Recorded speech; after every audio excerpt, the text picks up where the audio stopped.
नमस्कार, आप देख रहे हैं भारत एक्सप्रेस। मैं हूं आपके साथ आरती पाठक। दुनिया की सबसे बड़ी टेरर फंडिंग निगरानी संस्था financial action task force FATF की नई रिपोर्ट में एक चौंकाने वाला खुलासा हुआ है।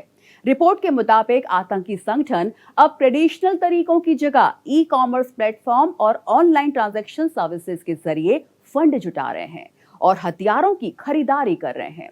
FATF ने पुलवामा आतंकी हमले और गोरखनाथ मंदिर हमले का जिक्र करते हुए बताया कि इन हमलों की साजिश और संसाधन जुटाने में ऑनलाइन प्लेटफॉर्म्स का अहम योगदान रहा है। पुलवामा हमले में आतंकियों ने अमेज़न से एल्यूमिनियम पाउडर खरीदा था, जिसकी मदद से IED की क्षमता में इजाफा किया गया और गोरखनाथ हमले के आरोपी ने पेपल और VPN का इस्तेमाल कर लगभग 6.7 लाख की विदेशी फंडिंग की और इसे ISIS समर्थकों तक पहुंचाया।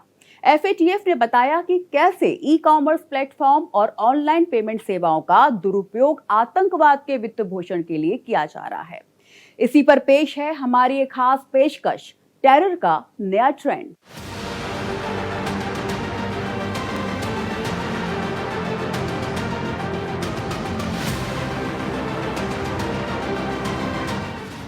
आतंकी ऑनलाइन साजिश।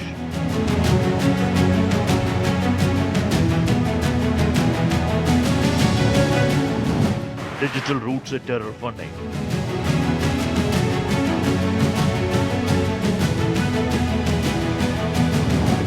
ऑनलाइन पेमेंट, ऑनलाइन बारूद।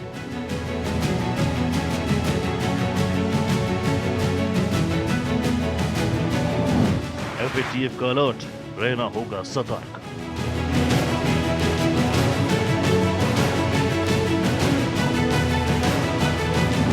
आतंक का नारा, तकनीक का सहारा।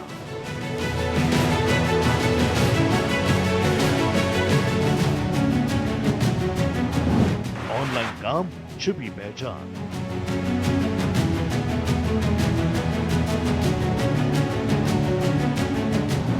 बड़ा खुलासा, एक्शन का इंतजार।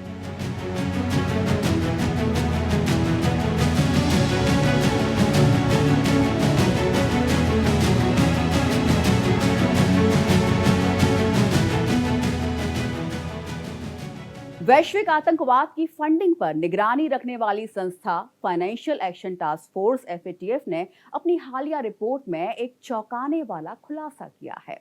रिपोर्ट के मुताबिक आतंकवादी अब पैसे जुटाने और आतंकी गतिविधियों को अंजाम देने के लिए हाईटेक और डिजिटल प्लेटफॉर्म का सहारा ले रहे हैं। Amazon जैसी ई-कॉमर्स वेबसाइट से खतरनाक सामानों की खरीदारी और पेपल जैसे डिजिटल पेमेंट सिस्टम का इस्तेमाल कर वे भारत में आतंकी वारदातों को अंजाम दे रहे हैं। FATF ने पुलवामा और गोरखनाथ हमलों को केस स्टडी के तौर पर पेश करते हुए बताया कि कैसे इन प्लेटफॉर्म्स का इस्तेमाल किया गया।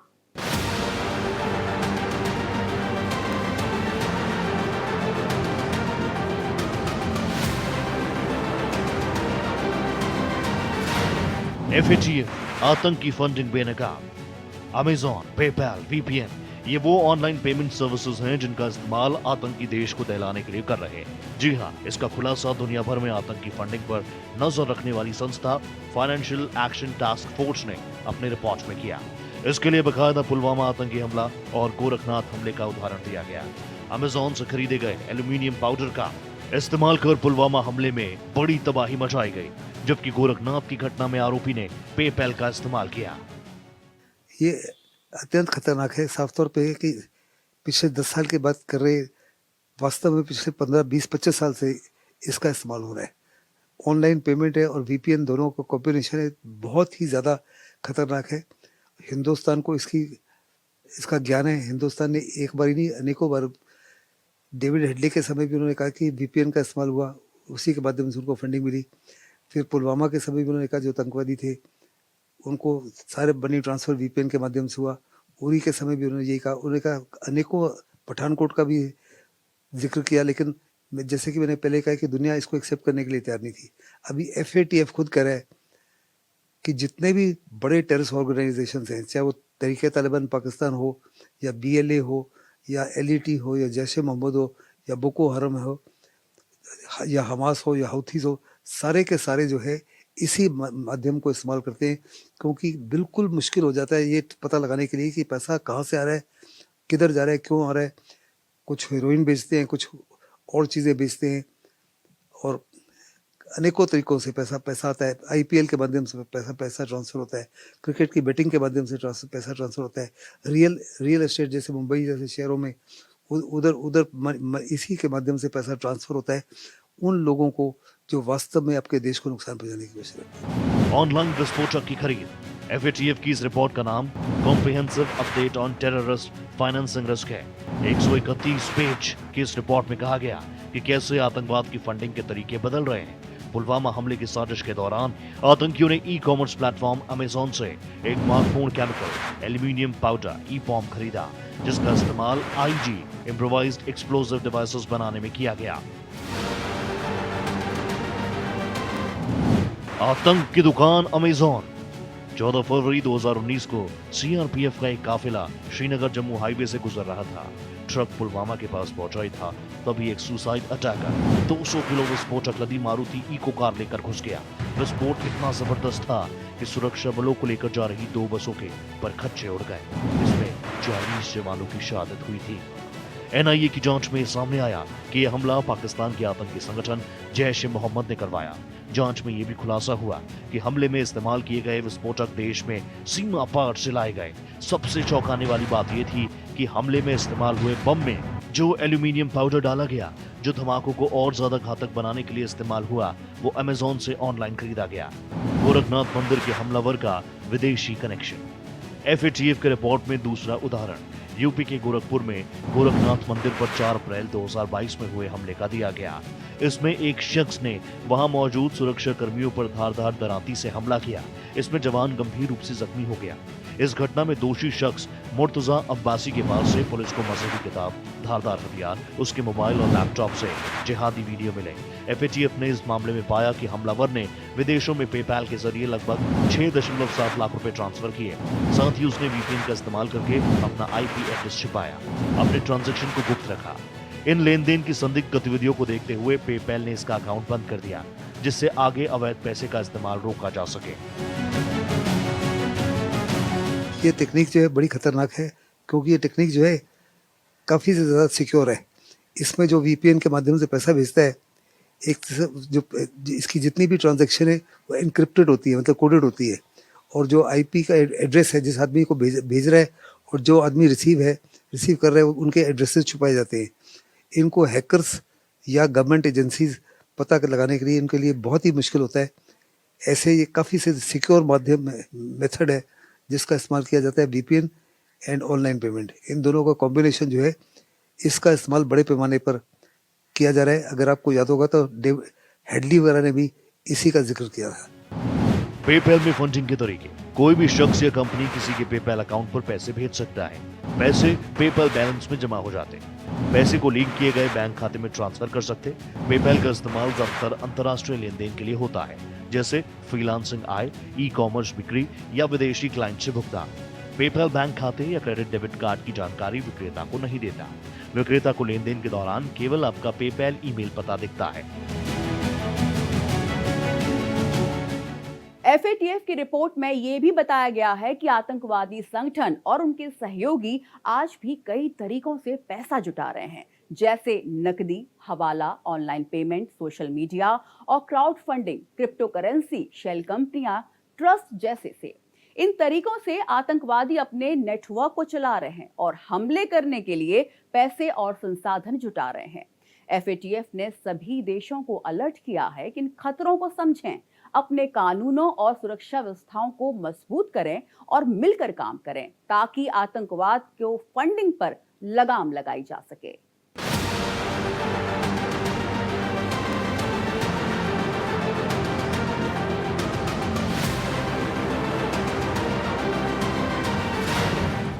व्यापार की आड़ में फंड ट्रांसफर। एफएटीएफ की रिपोर्ट कहती है कि ऑनलाइन शॉपिंग का इस्तेमाल मनी लॉन्ड्रिंग के लिए भी किया जा सकता है। यानी पैसे की असली पहचान छुपाने के लिए इसे एक तरह की व्यापारिक योजना के रूप में इस्तेमाल किया जा सकता है। इसमें कोई व्यक्ति सामान खरीदता है और उन्हें अपने किसी साथी को भेजता है, जो आगे किसी और देश में उन वस्तुओं को बेचता है। इस पैसे का इस्तेमाल फिर आतंकवाद के लिए होता है। FATF ने बताया कि आतंकी संगठन कई देशों की सरकारों से प्रत्यक्ष या परोक्ष रूप से मदद भी पाते हैं, जैसे पैसों की सहायता, हथियार, प्रशिक्षण या अन्य संसाधन। रिपोर्ट में साफ कहा गया कि आज भी कुछ देशों से ऐसी मदद जारी है। हिंदुस्तान ने तो हर फोरा में, हमारे जयशंकर जी ने, हमारे अमित शाह जी ने, हमारे राजनाथ सिंह ने और हमारे प्राइम मिनिस्टर ने भी साफ तौर पे कहा है कि पाकिस्तान जो है बहुत बड़े पैमाने पर मनी लॉन्ड्रिंग के माध्यम से, VPN के माध्यम से आतंकवादियों को पनाह भी देता है, आतंकवादियों को इक्विपमेंट भी देता है, उनको लॉजिस्टिक सपोर्ट भी देता है और आतंकवादियों को हर प्रकार की मदद देता है, जिसके माध्यम से वो हिंदुस्तान के लिए और दुनिया के लिए खतरा है। दुनिया में कहीं भी आतंकवाद का हादसा हुआ है अगर पिछले 10 सालों में, तो पाकिस्तान डायरेक्टली या इनडायरेक्टली इन्वॉल्व है। हिंदुस्तान ने इस इशू को बार बार रेज किया है, लेकिन वंस अगेन, जैसे कि मैंने पहले कहा, ना तो इसको FATF एक्सेप्ट करने के लिए तैयार था, ना ही अमेरिका या यूरोपियन देश इसको एक्सेप्ट करने के लिए तैयार थे। लेकिन हिंदुस्तान फिर दोबारा दोहरा रहा है कि वास्तव में यही सबसे बढ़िया तरीका है आतंकवाद को पनाह देने का, आतंकवाद को फंडिंग करने का, आतंकवाद को ट्रेनिंग देने का। और अभी हिंदुस्तान ने साफ तौर पे कहा ऑपरेशन सिंदूर के बाद में कि जो देश आतंकवाद को स्पॉन्सर कर रहे हैं या जो देश आतंकवाद को लॉजिस्टिक सपोर्ट दे रहे हैं या उनको ट्रेनिंग कर रहे हैं, उनको फंडिंग कर रहे हैं, वो उतने ही जिम्मेदार हैं जितने आतंकवादी, और हम उनके खिलाफ भी कार्रवाई करेंगे। छोटे छोटे सेल में काम कर रहे आतंकी। रिपोर्ट्स में यह भी खुलासा हुआ कि आतंकी अलग अलग इलाकों में छोटे छोटे सेल में काम कर रहे हैं, जो खुद ही पैसा जुटाकर आतंकी योजनाओं को अंजाम दे रहे हैं।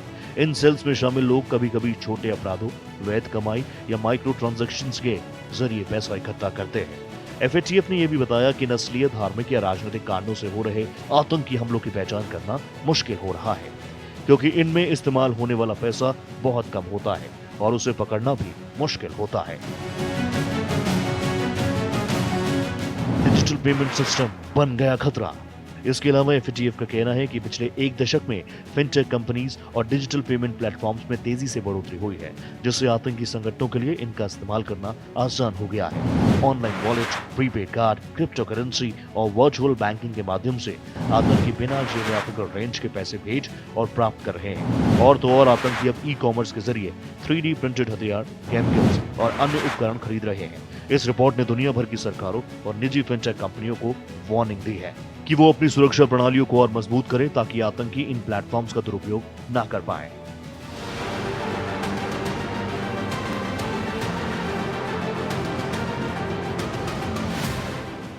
सारा का सारा इंक्रिप्टेड होता है, कोडेड होता है।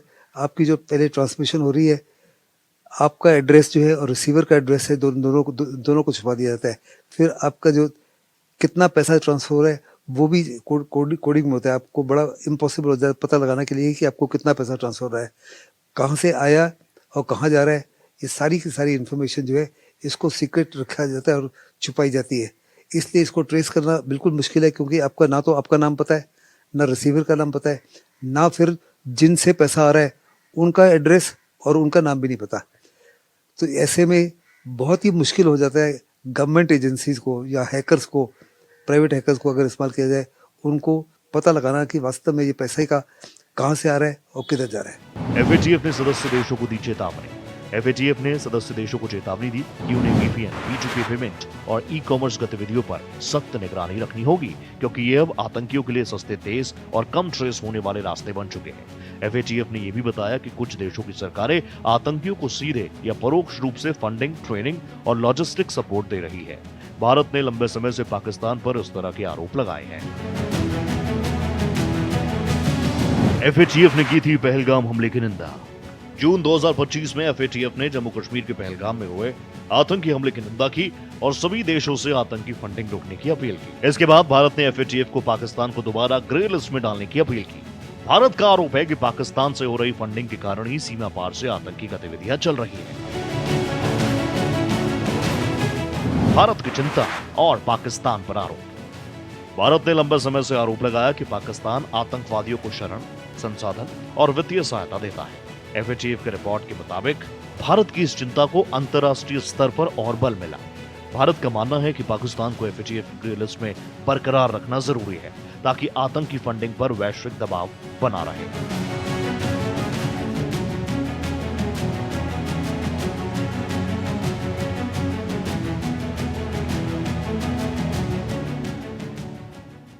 दुनिया भर में आतंकवादी हमलों के लिए पाकिस्तान समय समय पर घेरा जाता रहा है। कई खूंखार आतंकी पाकिस्तान सरकार की शरण में काफी आरामदायक जिंदगी गुजारते हैं, जिसकी वजह से दुनिया भर में पाकिस्तान की जमकर किरकिरी भी हो रही है और उसकी छवि लगातार गिरती जा रही है और उस पर लगभग हर वैश्विक मंच से हमला बोला जाता रहा है। एफएटीएफ का ये पहली बार राज्य प्रायोजित आतंकवाद की बात को स्वीकार करना भारत की एक बड़ी जीत है।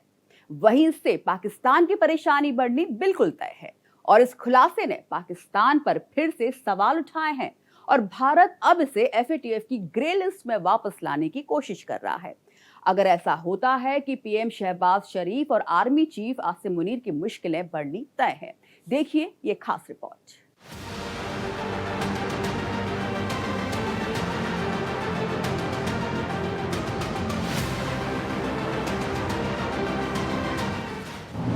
राज्य प्रायोजित आतंकवाद वैश्विक खतरा। भारत ने एफएटीएफ को सबूतों का एक नया डॉसियर तैयार किया जिसमें पाकिस्तान ने आतंकी ठिकानों और उनके वित्तीय नेटवर्क की जानकारी दी है। सोर्सेस की माने तो भारत ने 23 एफएटीएफ सदस्य देशों से समर्थन हासिल किया जो पहलगाम हमले के बाद भारत के साथ खड़े हुए। भारत का कहना है कि पाकिस्तान न केवल आतंकवाद को बढ़ावा देता है बल्कि अंतर्राष्ट्रीय फंड का इस्तेमाल हथियार खरीदने के लिए भी करता है। पाक की कमर तोड़ने की तैयारी। अगर पाकिस्तान फिर से ग्रे लिस्ट में आता है तो उसकी अर्थव्यवस्था पर बुरा असर पड़ेगा और आईएमएफ और वर्ल्ड बैंक जैसे संस्थान से कर्ज लेने में दिक्कत होगी। विदेशी निवेश भी कम हो सकता है। पहले साल 2008 से 2019 तक ग्रे लिस्ट में रहने से पाकिस्तान को 38 अरब डॉलर्स का नुकसान हुआ। भारत अब इस मौके का फायदा उठाकर पाकिस्तान पर आर्थिक और कूटनीतिक दबाव बढ़ाना चाहता है ताकि वो आतंकवाद और हथियार के प्रसार को रोके। लेकिन शायद एफएटीएफ को इसके बारे में अभी पता लगा है। हिंदुस्तान को तो इसके बारे में काफ़ी पहले से जानकारी थी और हिंदुस्तान साफ तौर पे कहता था कि पाकिस्तान जो है नए नए तरीकों को इस्तेमाल करता है मनी लॉन्ड्रिंग के लिए और आतंकवादियों को फंडिंग के लिए। लेकिन सम हो द अदर, ना तो एफएटीएफ इसको मानने के लिए तैयार था, ना ही अमेरिका या वेस्टर्न वर्ल्ड इसको मानने के लिए तैयार थे। वो कहते थे ये संभव नहीं है। लेकिन वास्तव में अभी एफएटीएफ ने कबूल किया है कि इसी माध्यम से बड़े पैमाने पर आतंकवादियों को पैसा पहुंचाया जा रहा है। पहले एफएटीएफ की ग्रे लिस्ट में रहा है पाकिस्तान पहले भी कई बार ग्रे लिस्ट में रह चुका है। साल 2008, 2012 और 2018 में उसे इस लिस्ट में डाला गया। आखिरी बार अक्टूबर 2022 में उसे हटाया गया। ग्रे लिस्ट में होने से किसी भी देश को अंतर्राष्ट्रीय कर्ज और निवेश पाने में मुश्किल होती है। भारत का कहना है कि पाकिस्तान ने आतंकवाद और मनी लॉन्ड्रिंग रोकने के लिए ठोस कदम नहीं उठाए और अब पहलगाम हमले और मिसाइल प्रोग्राम के खुलासे के बाद भारत उसे फिर से ग्रे लिस्ट में डालने की मांग करेगा। क्या है एफएटीएफ? 39 देश सदस्य। 1989 में G7 देशों की पहल पर स्थापना। पेरिस में हेडक्वार्टर्स। हर साल 3 मीटिंग। 1990 में पहली बार सिफारिशें लागू। 1996 से 2012 तक 4 बार एक्ट अपडेशन। 2010 से भारत एफएटीएफ का मेंबर। एफएटीएफ की ग्रे और ब्लैक लिस्ट। ग्रे लिस्ट उन देशों को रखा जाता है जिन पर टेरर फाइनेंसिंग, मनी लॉन्ड्रिंग में शामिल होने का शक होता है। इन्हें कार्रवाई की सशर्त मोहलत दी जाती है, मॉनिटरिंग की जाती है। इसे मॉर्निंग विद मॉनिटरिंग कहते हैं। ग्रे लिस्ट वाले देशों को नुकसान।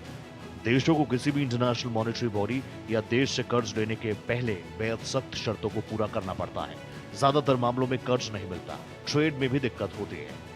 ब्लैक लिस्ट जब सबूतों से ये साबित हो जाता है कि किसी देश से टेरर फाइनेंसिंग या मनी लॉन्ड्रिंग हो रही है तो इन पर लगाम नहीं कस रहा, उसे ब्लैक लिस्ट में डाल दिया जाता है। ब्लैक लिस्ट वाले देशों को नुकसान। आईएमएफ, वर्ल्ड बैंक या कोई भी फाइनेंशियल बॉडी कर्ज नहीं देती। मल्टीनेशनल कंपनीज कारोबार समेट लेती। रेटिंग एजेंसी नेगेटिव लिस्ट में डाल देती है। दिवालिया होना लगभग तय हो जाता है।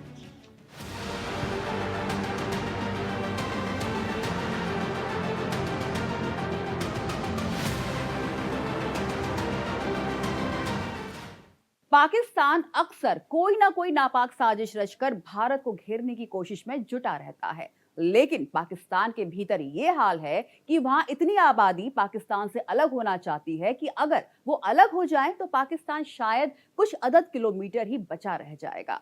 पाकिस्तान से बलूच अलग होना चाहते हैं, पश्तून अलग होना चाहते हैं, सिंधी अलग होना चाहते हैं, गिलगिट बल्टिस्तान वाले अलग होना चाहते हैं, खैबर पख्तूनख्वा अलग हो जाना चाहता है। और जरा सोचिए कि अगर ये सब चले गए तो पाकिस्तान के पास बचेगा क्या? पाकिस्तान की मुश्किल इतनी भर नहीं है, इसके साथ ही वहां पर आर्थिक हालात सबसे ज्यादा खराब हैं। फिर नापाक पाक सुधरने का नाम नहीं ले रहा। इस खास पेशकश में मेरे साथ फिलहाल इतना ही, लेकिन देश दुनिया की बाकी बड़ी खबरों के लिए लगातार देखते रहिए भारत एक्सप्रेस।